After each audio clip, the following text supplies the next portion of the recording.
اچھا جی مولانا صاحب السلام علیکم جی. وعلیکم السلام ورحمۃ اللہ. اچھا مولانا صاحب کوئی حدیث ہے امام دے پیچھے سورۃ فاتحہ نہ پڑھنے والی جہدے وچ یہ ذکر ہوئے کہ امام دے پیچھے سورۃ فاتحہ نہ پڑھو؟ نہ تو میرے بھائی ایسی کوئی حدیث ہے جس میں صاف لکھا ہو کہ امام کے پیچھے سورہ فاتحہ پڑھو، نہ ہے کہ نہ پڑھو، نہ منع کی کوئی آئی ہے، نہ ایسی صاف ہے جس میں امام کا ذکر ہو. لے دے کر ایک حدیث تھی، اگر وہ صحیح ہو جاتی تو دنیا کو کوئی مسلمان پھر دم نہیں مار سکتا تھا کہ آپ نے فجر کی نماز پڑھائی. آپ نے کہا کہ تم شاید میرے ساتھ پڑھتے ہو، لوگوں نے کہا ہاں پڑھتے ہیں، تو فرمایا اسی لیے رکاوٹ پیدا ہوتی تھی میرے پڑھنے میں، جب میں پڑھوں میرے ساتھ کچھ نہ پڑھا کرو سوائے فاتحہ کے، کیونکہ جو فاتحہ نہیں پڑھتا اس کی نماز نہیں. یہ روایت تھی نص صاف. کیا کریں کہ امام جیسے المغنی میں لکھتے ابن قدامہ یہ صحیح نہیں ہوئی، جتنے جتن جی چاہے کرے نہ کوئی کمزوری. اب اتنا بڑا مسئلہ کہ نماز نہیں، اس کے لیے تو کچھ بہت کبھی دلیل چاہیے. کمزور کبھی مکھور مدرس، کبھی محمد بن اسحاق، کبھی نافع بن محمود، کوئی نہیں، کمزور. وہ لکھتے ہیں مغنی میں جو صحیح ہے اس میں بات نہیں آئی رکوع امام کی ہے یا کیا، جو ضعیف ہے اس میں آئی ہے مگر یہ فائدہ نہیں دیتی. تو یہ بحثیں ساری ہو چکی ہیں.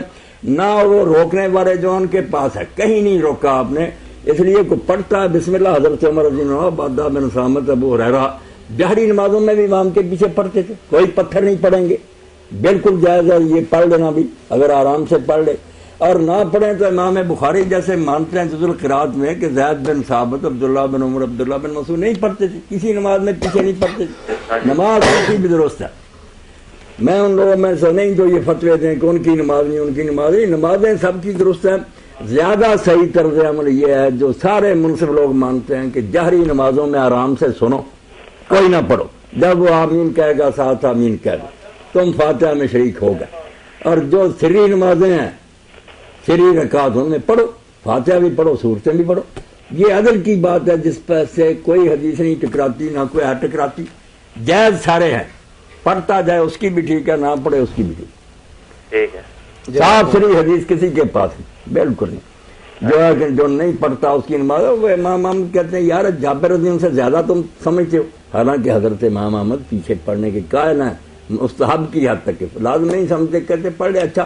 مگر وہ کہتے ہیں تشریح اس حدیث کی تو ہوگی جب حضرت جابر جیسے صحابی رسول نے کہا کہ جس نے امام کے پیچھے کسی رکعت میں فاتحہ نہیں پڑھی، نہیں، جس نے کسی رکعت میں فاتحہ نہیں پڑھی اس کی رکعت نہیں، الا یکون وراء الامام. ہاں اگر وہ امام کے پیچھے ہو پھر کوئی بات نہیں.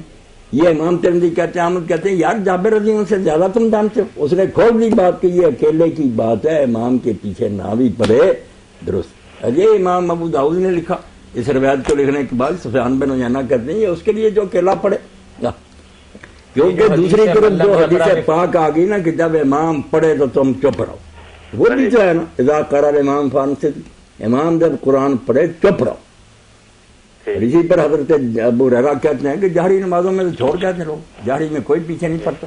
تو حدیثیں بہت ہیں، 6-7 ہیں اصل، باقی کا خواہ مخواہ لمبی کرتے ہیں. 5-6 حدیثیں ہیں جو بدایات المجتہد میں مل جائیں گی، ان پر ہی بحث کا دار و مدار ہے. دیکھ لیں، اس سے یہی نتیجہ نکلا کہ پڑھے ٹھیک ہے، نہ پڑھے تب بھی کوئی بات نہیں. ویسے جہری نمازوں میں خاموشی بہتر ہے، سری میں پڑھ لینا بہتر. سورۃ فاتحہ کے لیے بھی خاموشی؟ ہاں خاموشی. آپ دیکھتے ہیں، تجربہ کر لیں کہ جو پڑھتے ہیں ہم لوگ کیا تکلف ہے کہ ابھی امام کے منہ میں ہوتی ہے نہ وہ بھی آرام سے سن سکتے ہیں اور پڑھنے کی ساتھ کوشش کرتے ہیں. اور آخری آیت پر تو گمسان پڑ جاتا ہے نا، وہ بھی ختم کرنا چاہتا، ہم بھی ختم کرنا چاہتا، آمین کہنا ہوتا. کیا کریں، امام کی بھی نہیں سنتے اپنے، کچھ نہیں، بالکل تکلف ہے. آرام سے سن لینا چاہیے اور ساتھ آمین کہہ دینا. ٹھیک ہے، یہ کی بات ہے. یہی ابن تیمیہ رحمۃ اللہ نے بڑے زور سے فتاوی میں اس پر لکھا، جلد لکھ دی.